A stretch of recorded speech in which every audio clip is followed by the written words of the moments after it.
your mandate we shall serve. As Ekiti State off-cycle election draws nearer, the National Secretariat of the All Progressive Congress, APC, has become a beehive of activities.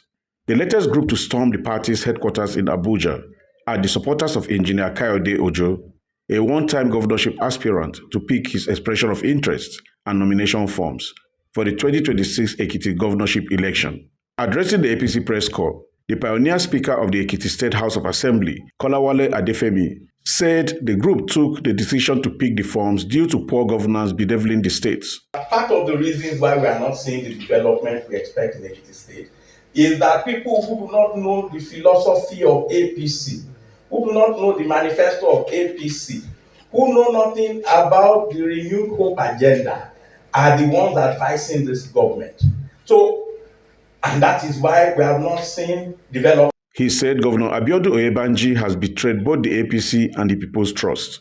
What we see is that a governor who won an election in 2022 with an overwhelming majority that was brought to be by APC members primarily, ditched these APC members and embraced the opposition, giving them high patronage, giving them important appointments to the level of the State Executive Council.